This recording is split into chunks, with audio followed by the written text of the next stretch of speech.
till we record this webinar and we can get started. Again, my name is Lemiola Rinkitola, and I'm the founder of the Critical Thinking Child. And we're going to go ahead and get started as I share the slides of this presentation with you.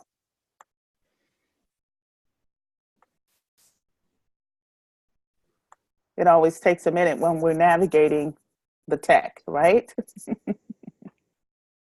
Okay, welcome.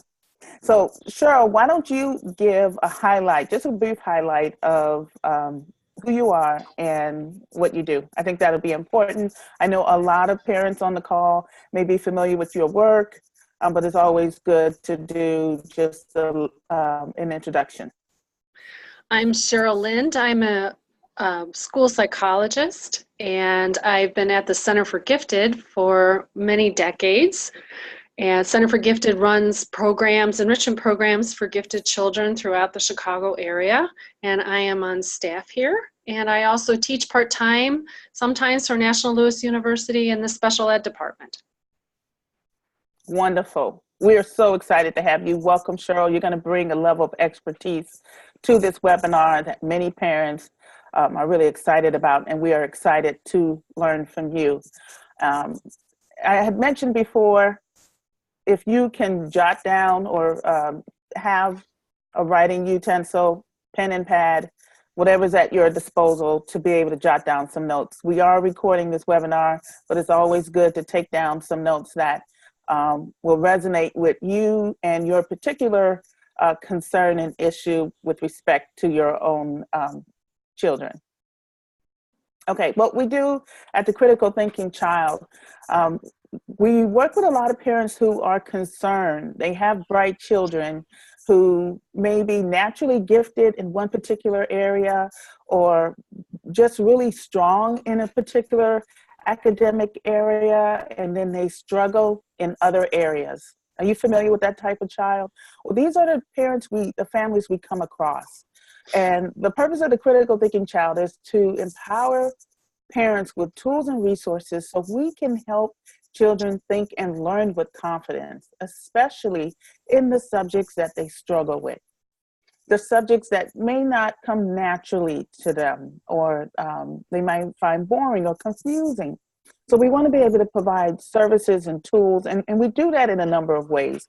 We have tutoring programs and webinars like this where we can bring in experts to help you get the information you need to move your child's academic experience to the next level.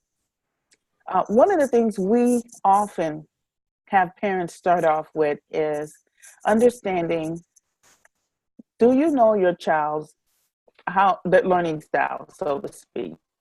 Are you familiar with that?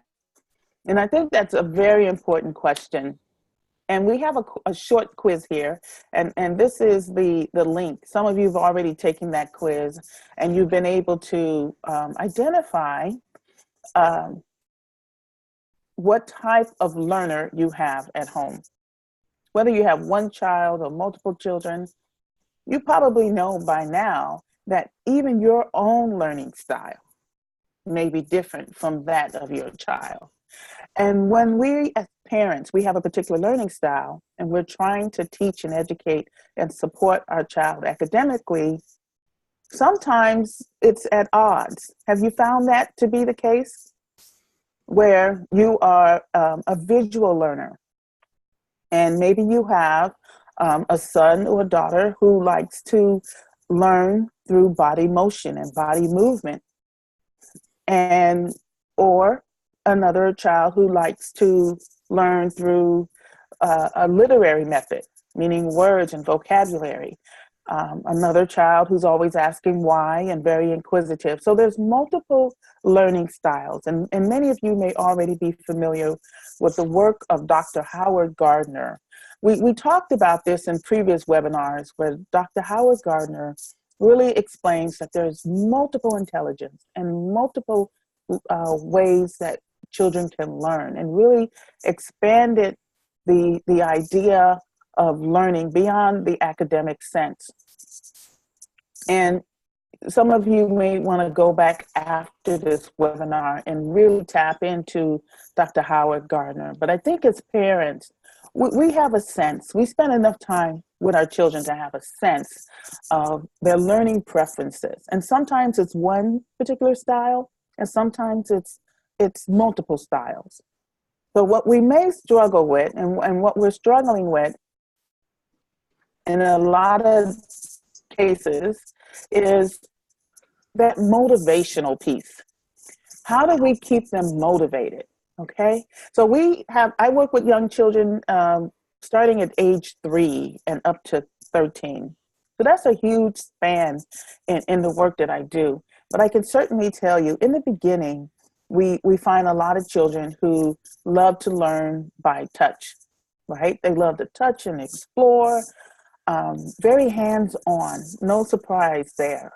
But as they grow up through the ages, they have their own particular preferences that may come about.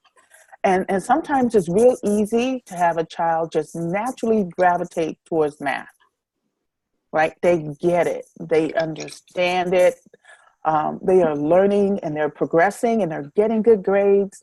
But then on the flip side, and this is just a scenario, on the flip side, we may have a child who's struggling with reading perhaps, or another particular subject. A bright child, but we are frustrated because we want to be able to motivate them and make sure they have an equal balance, right? An equal balance in their academic journey. So we don't want them to be just high in math and then struggling in reading and science and all the other subjects. That's not good. So what we look for is that balance. Now, what we have on this slide here are some of the concerns that some of you as parents have either emailed me or shared with me, or even what I've experienced myself with my own children, okay? So these are just very high level. And we'll see if any of these concerns resonate with you. And if they don't, please feel free to type in some of the concerns you're having into the chat. So as we go through this presentation and address some of those concerns, we'll be able to reference that. So we have students, again, this has come in from parents that have low motivation. It's difficult to get them to take initiative. Some of them are finding school very boring.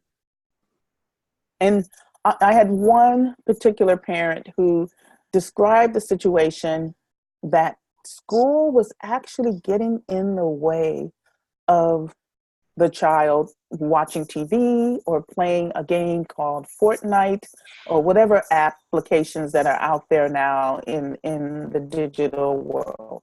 But they felt that they were so demotivated that school is now getting in the way. And you know, that's sad. That's a sad thing to have a young child be able to feel that school is in the way of their life experience. So we've got to do something to change that around. Another scenario is where the student actually gets sort of demotivated because they may be surrounded by kids who they feel are smarter than them. They feel that, you know, perhaps, you know, they don't belong. So they feel very uncomfortable. They start to withdraw. They don't want to answer questions. And it's not really a good experience to be in a classroom where you feel that everyone else is smarter than you. Or even on the flip side of it, right? Some of you have the experience where, you know, bright kids are not, you know, well suited for traditional classrooms because they get easily bored and because they're fast learners, that sitting in a classroom where they feel like they've already learned that particular concept and they're not able to move forward can also be a factor to get them, you know, unmotivated. So we want to look at it from both ends. And they compare themselves to their peers many times. And Cheryl will elaborate and explain in more detail. We have students who are losing focus. Maybe they started off in, you know, the kindergarten, first grade, second grade, full of enthusiasm. But each year they get a different teacher. It's a different experience. And Depending on the teacher's teaching style, sometimes kids aren't motivated to learn in a particular way. We see a big transition when they go from, kindergarten, first grade, third grade, and they shift to fourth, fifth, and sixth grade, moving into middle school. And we see that transition because the curriculum in the American system has a drastic shift. I mean, just take reading alone. Between kindergarten and second grade, the students are learning to read. But by third grade, our focus is having them read to learn. And that's a big transition. It's a big transition for many students. And if they're not prepared for that transition, if they're not expecting that their whole focus, and now they have to read independently, they're not going to get the phonetic support, the sight word support, the strategy that comes with decoding reading skills and building fluency as much as they did in the younger grades. And now they have to figure things out. That may be a little bit too much because they weren't expecting it. And they may lose motivation, lose focus and interest in school. There's another situation I want to point out. And this may not apply to any of you on the webinar, but certainly at least one of us can think of a situation, unfortunately, where we know the parents are not involved. They're not stepping up to the plate. They're not providing the support at home, but yet they have a motivated student who really wants to do well in school, but just doesn't have the support, the supplies, or the system in place at home. And so school becomes a very negative experience for them. And sometimes they act out. Very bright kids, but they're not getting the support. They may have a negative attitude about school and start looking for other interests. Now, sometimes we get to turn, as educators and teachers, we get to turn that around when we identify that. We'll find an area of interest where we can make that connect and make that connection with the child, and hopefully in due time turn that attitude around so that they can fall in love with learning again. Okay, but that's always a short window, isn't it?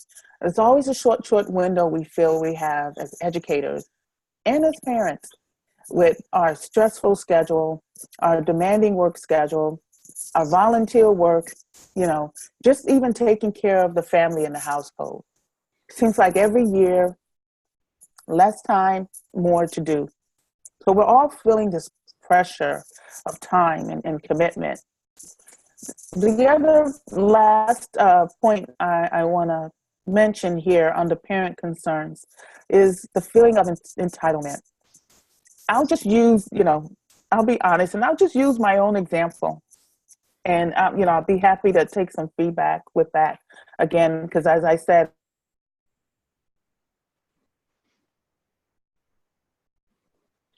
Whoops, I lost you.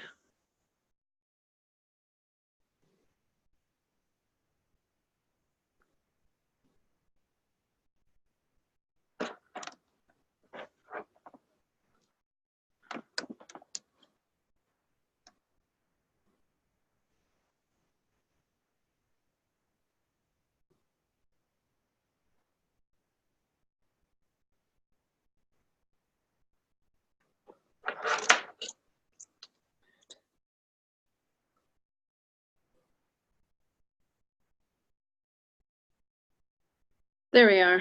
Okay. Okay. Lost you for a minute. Okay. That's the beauty of technology. Okay. So are we back? Yes. Okay.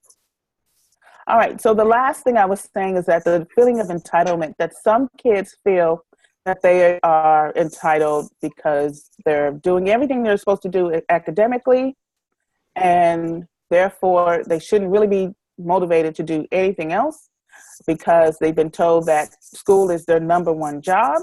And if they focus on that, some kids really take that to heart, and they feel that they really shouldn't be motivated to do chores and help around the house and other things. And then that becomes a problem as well. I think our goal, and you may agree with me, our goal is to help our kids have a love for learning and buy into how great learning is, right? They're really at the beginning of this journey. And we don't want them to have a negative experience and tune out too quickly. So I am going to turn it over to Cheryl. She's got a wealth of information that's going to hopefully give us some tools and strategies that we can begin to apply and help our kids get motivated. So right now, Cheryl, I have a slide up that says theories of motivation. Mm-hmm. Okay. If you could put into the chat, answer these two questions. When are you most motivated? You as a person, you the parent, when are you most motivated? And then put into the chat, when do you perceive that your child is most motivated? Right.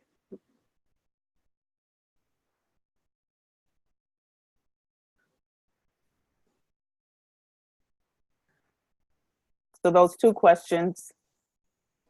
Yes. And you're talking about when are we as a parent most motivated? Yes. So if we typed in something like money, that wouldn't be a wrong answer. Something like what? Money. Money. No, that is not a wrong answer. I'm looking for just brainstorm. Be honest, when are you most motivated? To meet a goal. All right, great. Okay. Helping others. Child likes to help others. Very good. Be part of a group. Okay, very good. These are typical things. Feeling successful. Yes.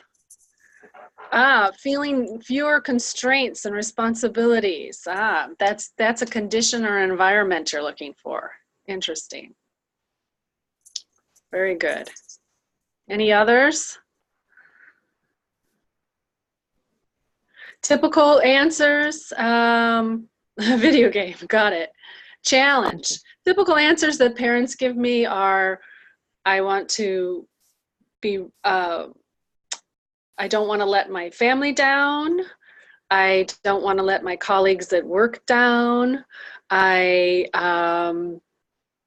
is one of them.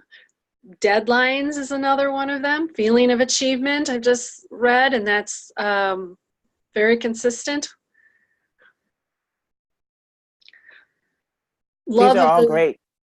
Passion for what they're doing. These are typical answers. Let's go to the next slide, Lemmy, unless you want me to run it. Answer this question to the chat. Something new or novel, that would be typical. The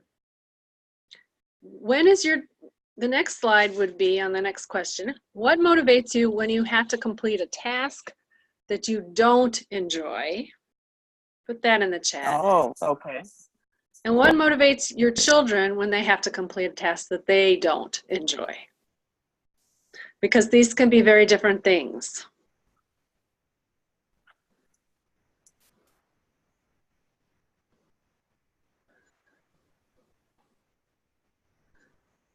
Motivated by the children. Just getting the task over with. Yes, typical. A big reward. Okay, like a vacation at the end of it or something like that. Yes. Just to get through it, push through it, knowing it'll be over soon. Yes. So a lot of time pressure actually will help with getting things done when you don't want to do it. Mm-hmm. Having it done. Some sort of reward. Typical. Yeah, these are all great. Yes. Okay, so you've given me a lot of different answers. So let's go to the next slide, Lemmy, if we can. Future reward, okay. When people think of motivation, they often think of intrinsic versus extrinsic reward. And intrinsic, I think there's a definition of that in our next slide, is motivation is defined as a need that must be satisfied. So this is self-motivation. You love the task, you want to do it for the love of it, you want to see it, you want to feel successful, you don't need anything external to get you to do that task, participate, you're interested in the task, etc. Okay. We hope for children that that's what school is, that they are intrinsically motivated at school. They love to learn, and I think all of us come into this world hardwired for a love of learning. As human beings, we're attracted to novelty and something new, and that comes with learning. And we want our kids to go to school and be self-directed and self-motivated.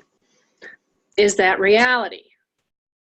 A lot of you gave extrinsic rewards, especially when you had to do something that you didn't want to do. You needed an external reward.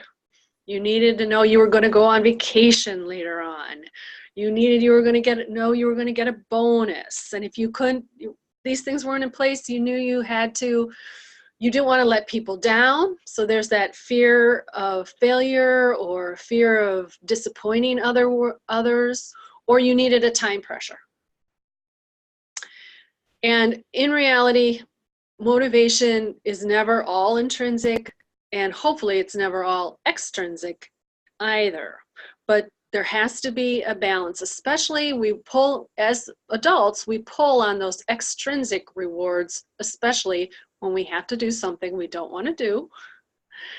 And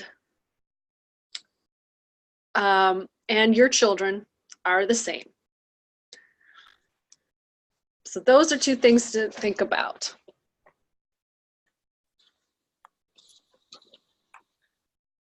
Let's break down motivation a little bit more. We'll go to the next slide. About your child. There's many aspects and gray areas to motivation. This is the definition of motivation. It's an internal state that arouses, directs, and maintains behavior.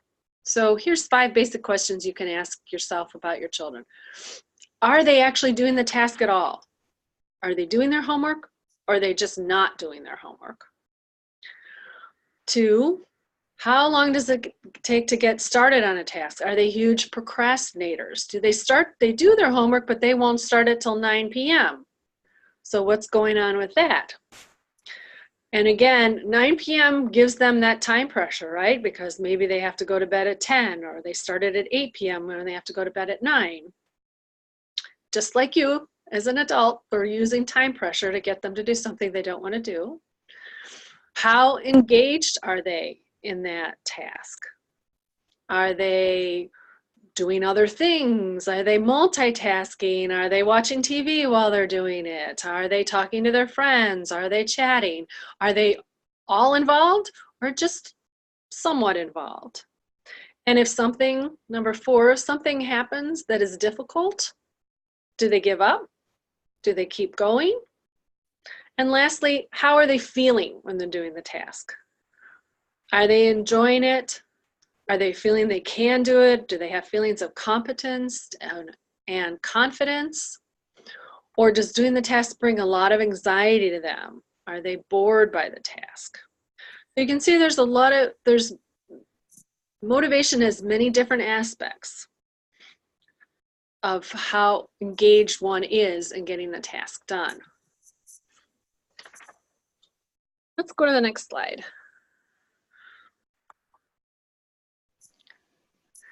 We've all heard often this, in education we use a lot, this buzzword of growth mindset.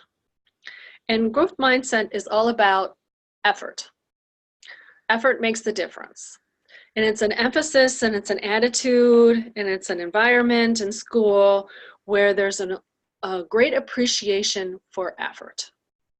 And what's interesting about effort is actually the only thing that a child can control. So it makes sense to have an educational environment that emphasizes effort. And there should be appreciation from the teacher for the effort that the child is making, but also self-appreciation. That the child, maybe they're struggling, But the emphasis is not on struggling, the emphasis is on they are making an effort. And of course, you can't get anywhere with a task unless you are making an effort. They go hand in hand. But in reality, here's what happens when there's a task that's very difficult. We assume in life that if you make enough effort, that eventually you will succeed. What if you come to a task that you really don't feel that you will succeed, despite all effort? Math does not make sense to you. Reading is extremely difficult and not coming together for you. Then you develop these blocks that we have here, and these are the aspects of the blocks. The child asks themselves this question: who's in control? The only thing they can control is effort. So if effort's not making the difference, then they don't really feel they are in control. Other things seem to be in control, and this could be just the way their brain works, which they really can't control. We all have strengths and weaknesses, and some things are much easier for us than others. So they come to the conclusion they are not in control, and that the control is outside of themselves when effort doesn't make the difference. Then they ask, is this going to stay the same? If it's going to stay the same, why would we put any effort into it? And lastly, if something's going to change, is this a change that they have control over or has to come externally? So if you have a child who's really struggling in math or really struggling to learn to read, probably you don't want to say, keep going, keep going. Remember, the definition of insanity is doing something the same way and then expecting different results. And our children are not insane by any means. They might think we're a little insane, but they are extremely rational. They've tried this task many times, and guess what? The outcome hasn't changed. So something has to change.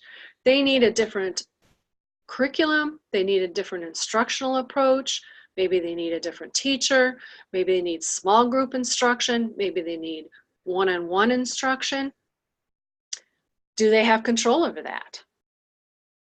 That's where a parent has to come in or a teacher has to come in and create that change. But first you have to recognize that some external thing has to happen to create that change, and it's not going to be effort.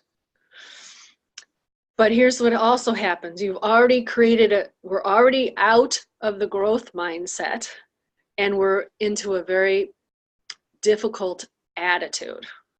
One that comes to the task again, because you're asking that child, we're going to try this again, we're going to try this differently. And what are they going to say? I already did that, it didn't work, I'm no good at this, I can't learn math, I can't learn to read. So it takes twice as much or 10 times as much effort to overcome this block and to convince the child to try again. So as parents, as teachers, we want to make sure we're actually not having our children get to the frustration level, because the lessons learned from frustration, from high frustration, is don't try, don't do it. So you want to watch that. You want to monitor that. They might need some help. They might need the task put into smaller pieces and smaller chunks so that we're just doing a little part of the task at a time and getting a lot of praise, which again is external motivation, extrinsic motivation, and a lot of support along the way. You might have to back up and start with that before you can support the child in becoming more independent. There's another theory of motivation that I'll just tell you about really quickly, and it's called the cost analysis theory of motivation. And we all do this. Within seconds, we look at a task and we rate what is the value of getting that task done, how much value is it to us, and what is it going to cost us to get it done? What is it going to cost in terms of effort, in terms of time we have to put in, and most importantly, while we're doing that task, is it going to cost us a lot in self-esteem? Is it going to make us feel dumb? Is it going to bring down our confidence level? And within seconds, we rate all those factors, whether you're an adult or whether you're a child, and say, I will do this, I will not do this. So again, if we got a very high cost for a task and the child says, I will not do this, what do we need to change to make that task basically cheaper, either in time or self-esteem or frustration level? I wanted to look at the next slide, which correlates well with what Lemmy was talking about in terms of learning styles, because different types of people are motivated in different ways. The most easily motivated child is what we would call the academic child. That child cares about grades, wants to do well, wants to please the teacher. School makes sense to them. They understand the structure of school. They want to achieve. You don't have to do much for that child who's academic.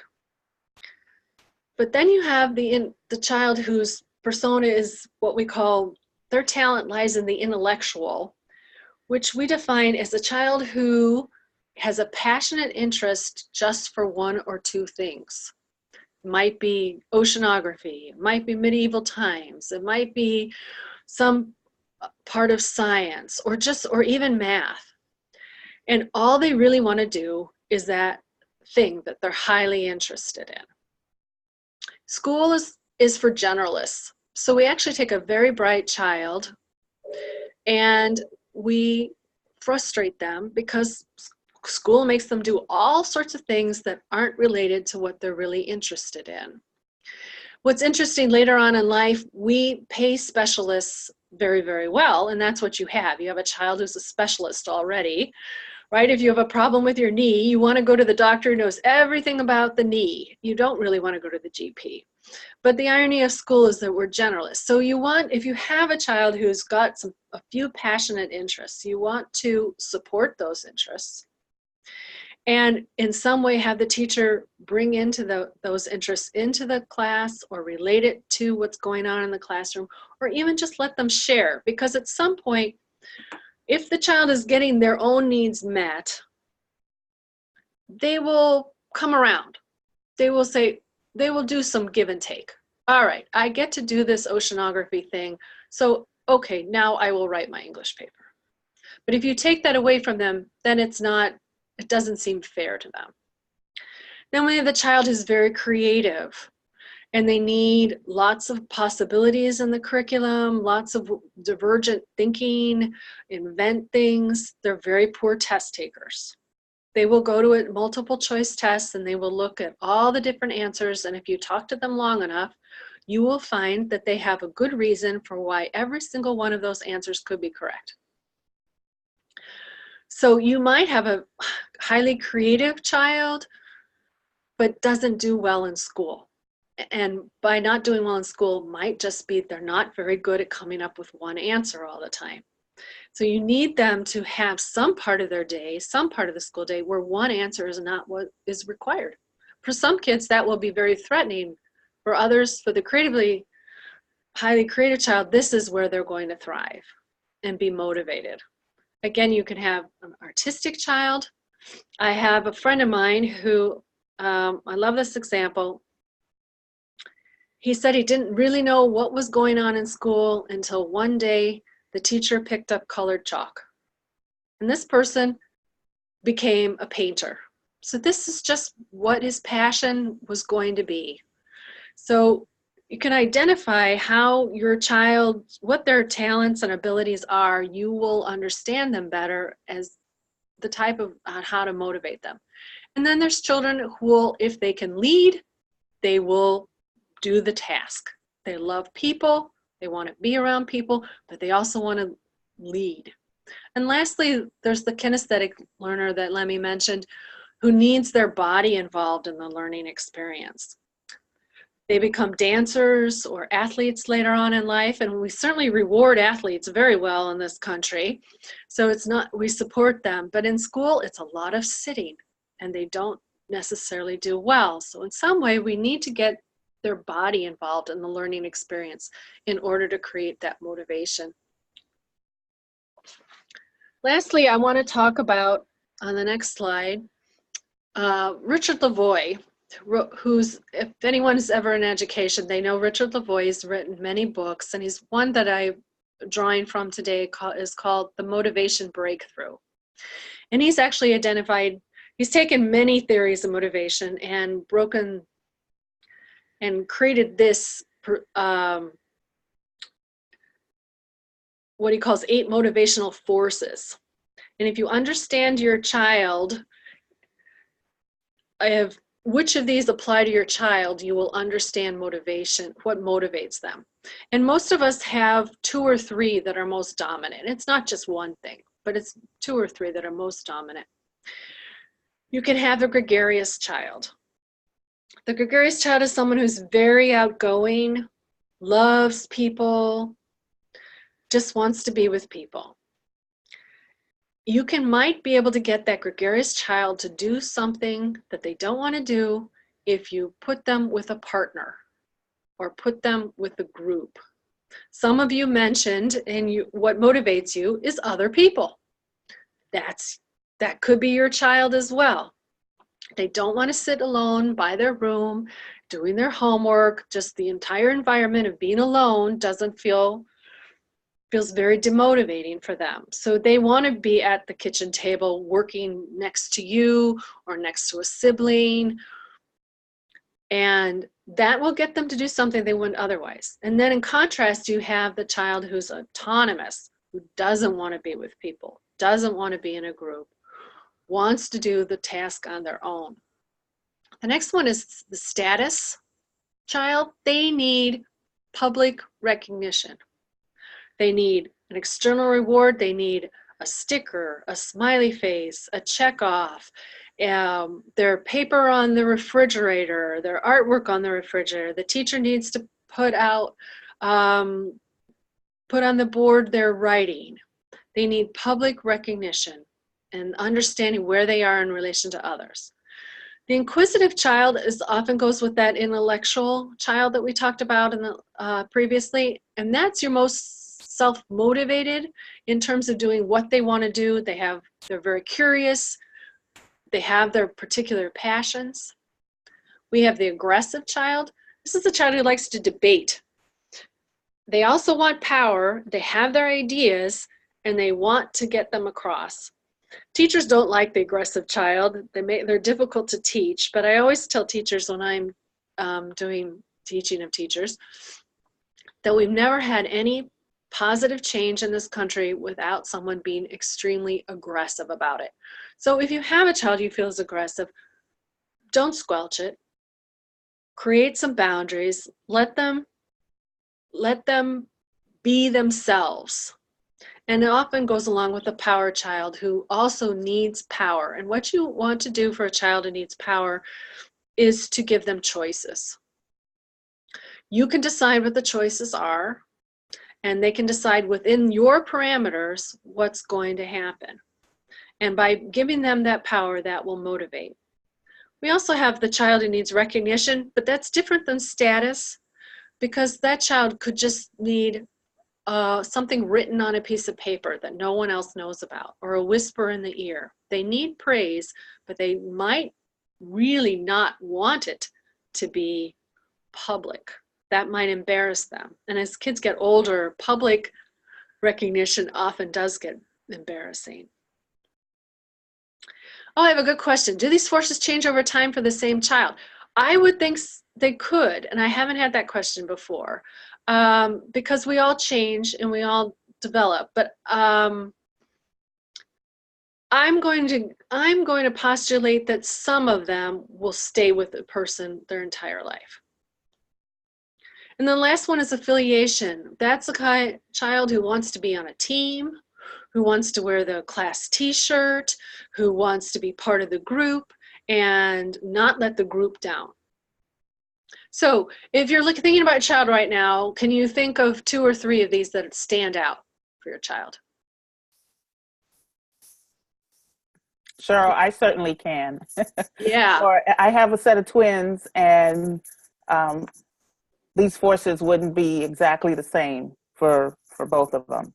But we do have a question coming in. Someone's asking, what can we do to motivate the child who likes to work alone? Let them work alone. Let them be autonomous. Are they having to work in groups a lot? Is that why they're unhappy? Well, I think in general, in the school environment, there are opportunities to work independently, but there's certainly opportunities where they need to work as a team, especially as they get into the upper grade levels. They need to work with their partners and peers. And And we so, have a huge emphasis on that in this country. If you get an MBA, it's all teamwork, all, the entire 2 years that you're working. And we start in school, we started teaching that early, how to work on a team. Here's the reasons why the autonomous child doesn't like to work on a team. Usually they might be the brightest one in the group and they end up doing everybody's work. And then everybody else gets credit for it. This really irks the autonomous child.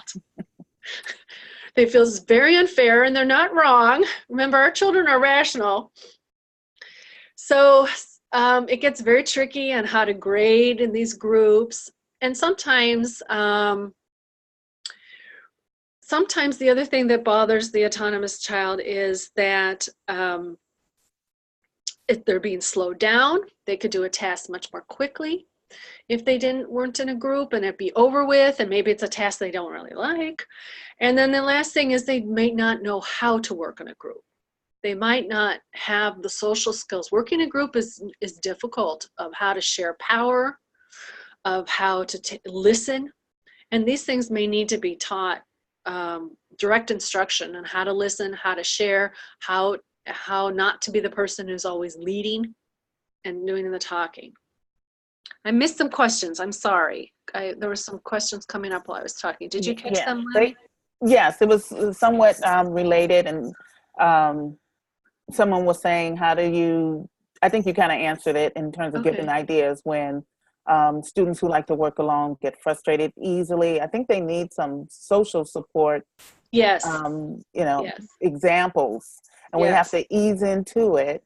One of the things that I know I did with my daughter is I helped her put together a project plan for her peers. Like, we actually did a study date, if you will, and invited the other students into the dining room table, where they all verbally took responsibility for their individual parts. And I think as parents, we need to put together some solutions for kids, and then eventually they'll find their way in terms of how to speak up for themselves. And there will be situations where the teachers will grade a group all together. That's going to happen even in college, but at least more often than not, they'll have a strategy to pull in those slackers.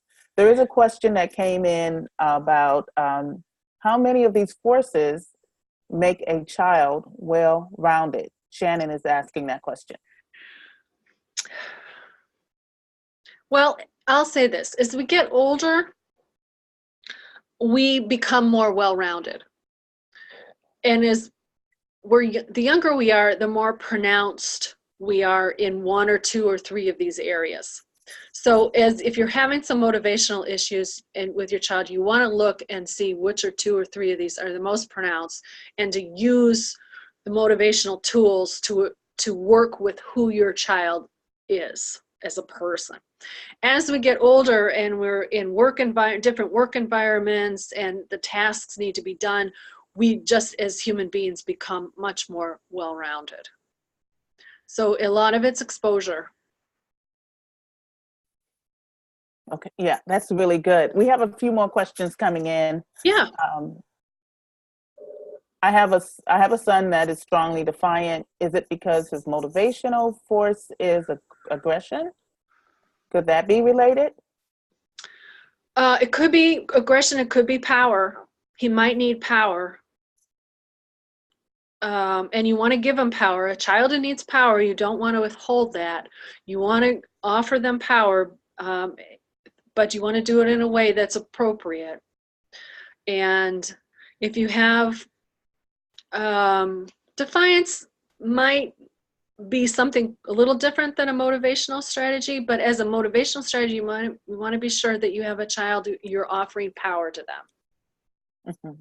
Now, that's a slippery slope. It can be, Cheryl, because if power is about choices, I know as a parent, I'm already thinking, I don't want to give the impression that for every decision, my child has a choice in the matter. And this is something that I struggle with as, the kids get older into the teens, they feel empowered because we've been teaching them about choices that, and some things that are good for them, they struggle to want to do. It's interesting what you said. If you read Richard Lavoie's book, you'll note that the power child absolutely does not want a power vacuum. They want to know that somebody is in charge and does have the power. So if child who needs power, you are offering them choices that are within your acceptability as a parent. Okay.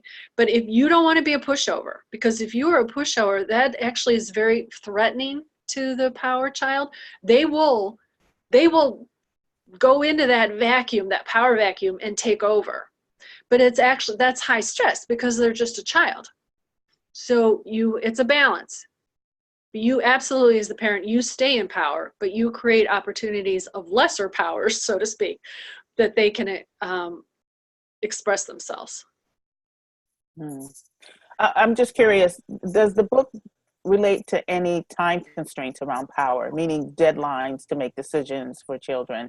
I'm going to pick up the book, but I think what will help parents to keep in mind, at least for me, is that exercising some of these recommendations and putting some time parameters around it so that kids don't drag out their new power, if you will. Yes, absolutely. You do need time constraints and time. Some children have no sense of time, and it's a very difficult thing for them to develop.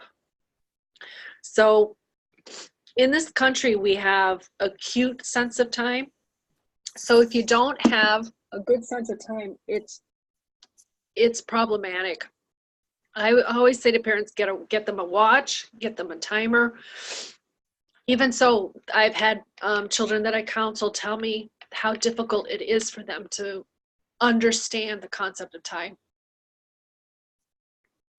Yes, I found that to be the case as well. We have another question coming in, and that is, what about the child who prefers groups and social learning? So they're doing great with groups and social learning, I imagine, but falls apart and is unfocused with independent work. Does that make sense, the question?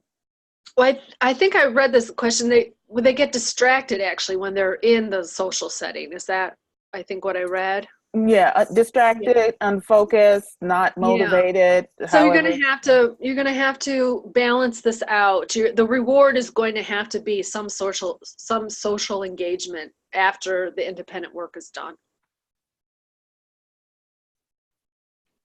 And then unless that you can put them with one other person, and then you'll have to set some parameters about, we work independently for 5 minutes, then we chat for 1 minute or something like that.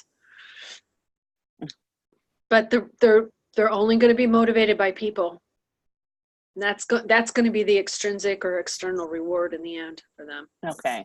So would that be, and I'm just thinking here, would that be a situation where the child doesn't want to do their homework unless the parent is sitting right in front of them so they can ask questions?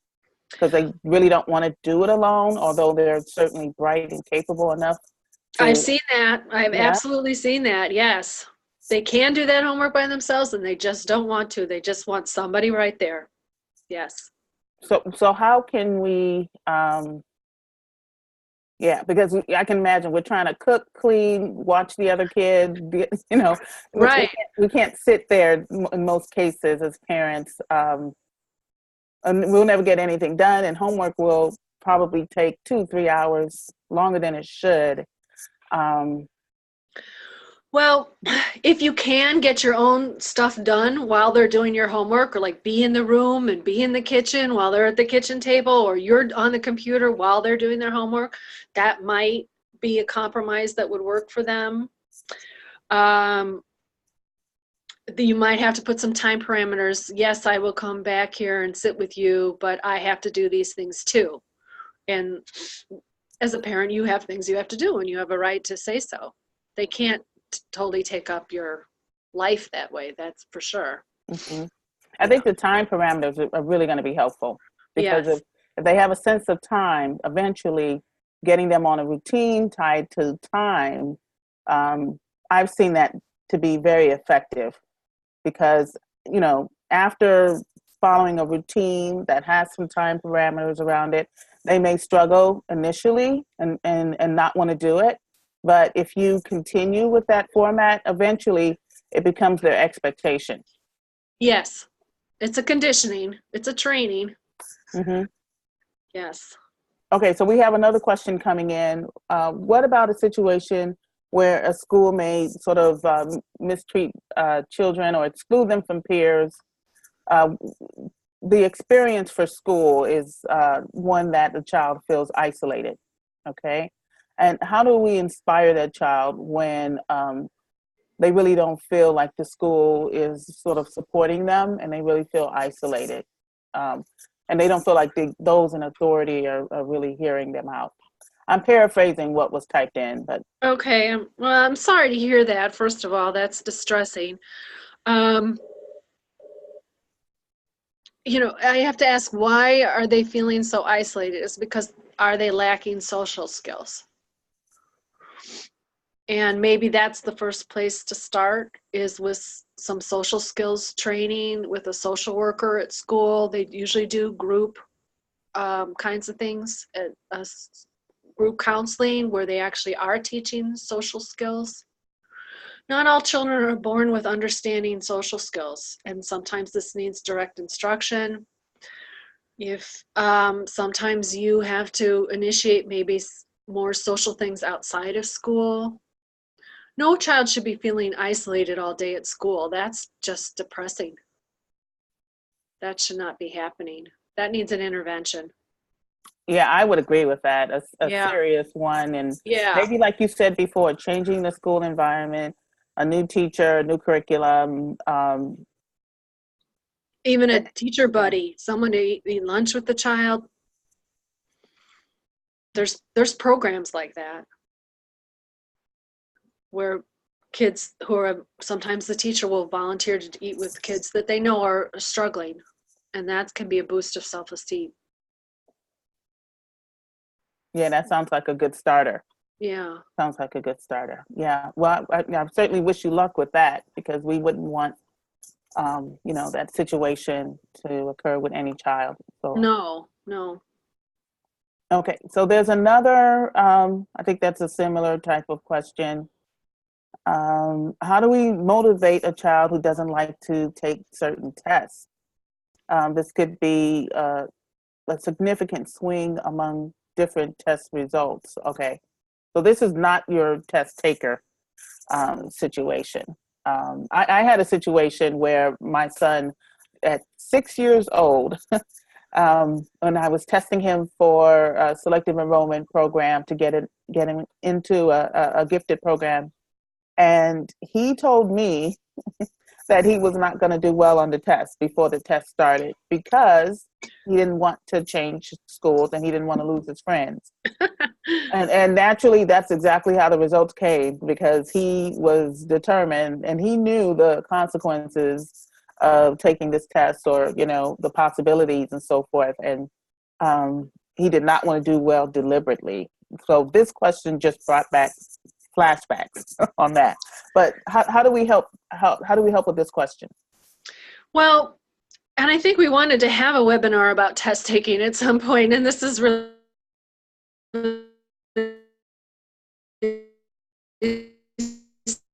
segue into that.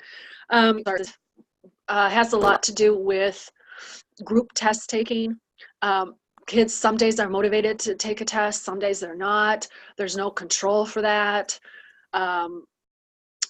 There's no control for speeding through the test and not caring or not paying attention. There's no control for getting mixed up on what you're hitting or getting confused. So group testing can be highly unreliable.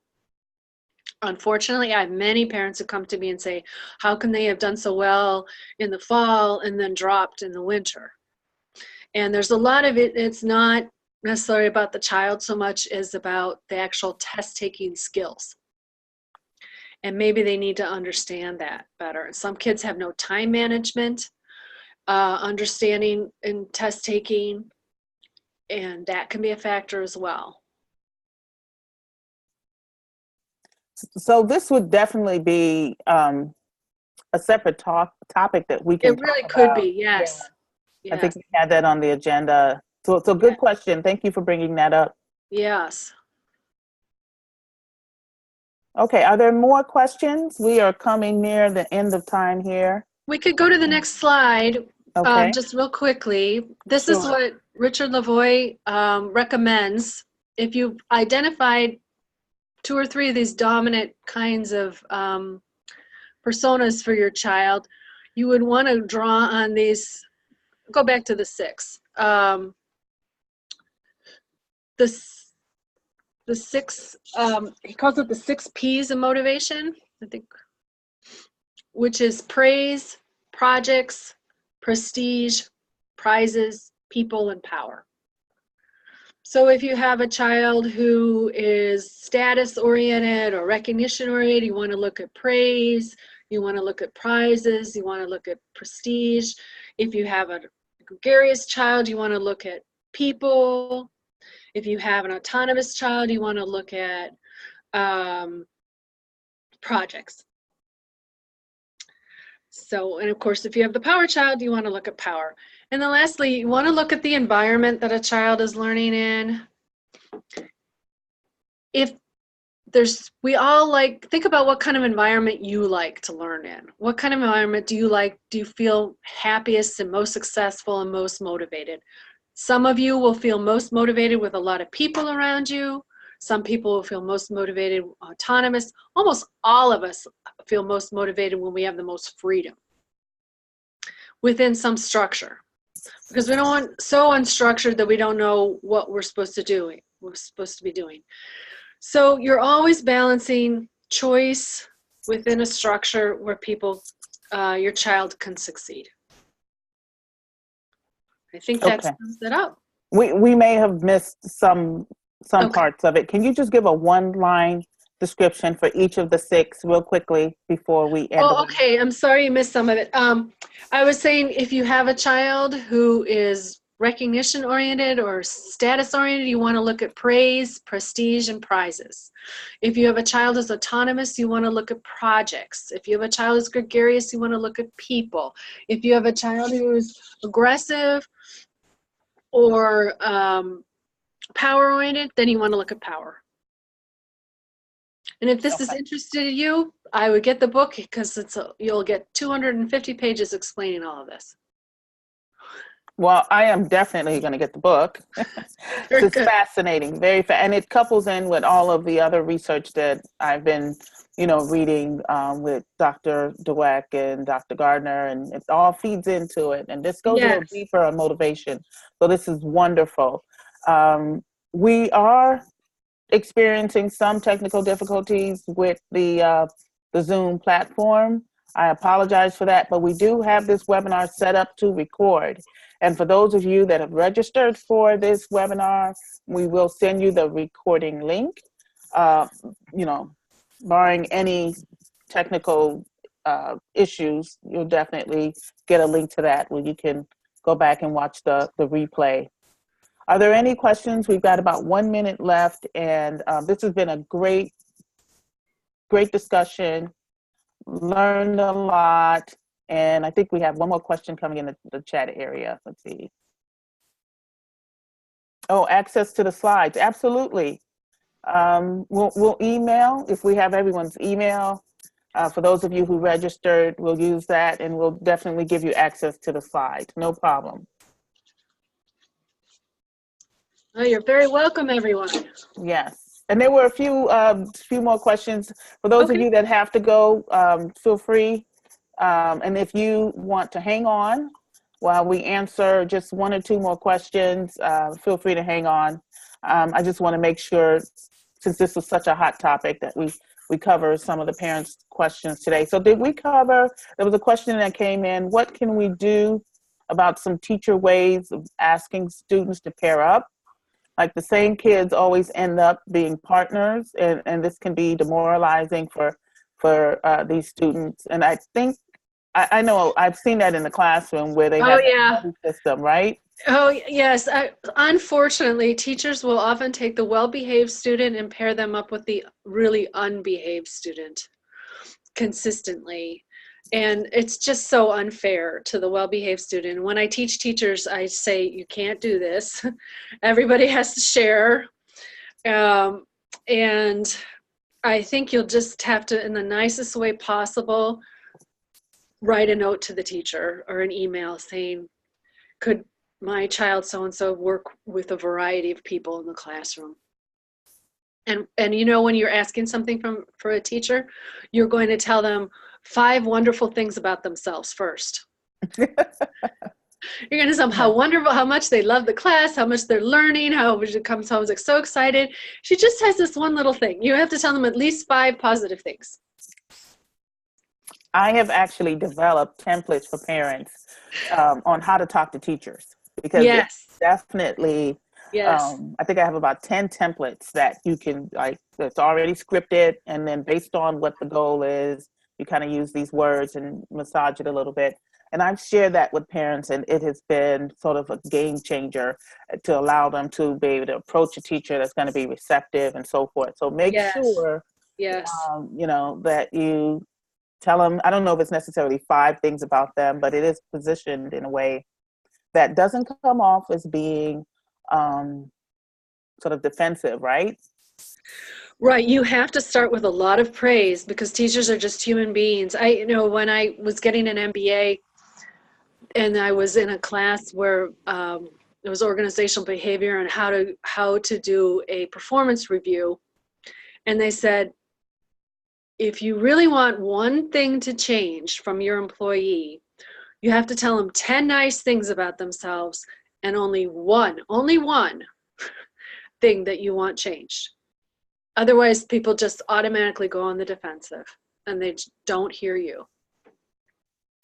And we're talking about adults here, adults to adults.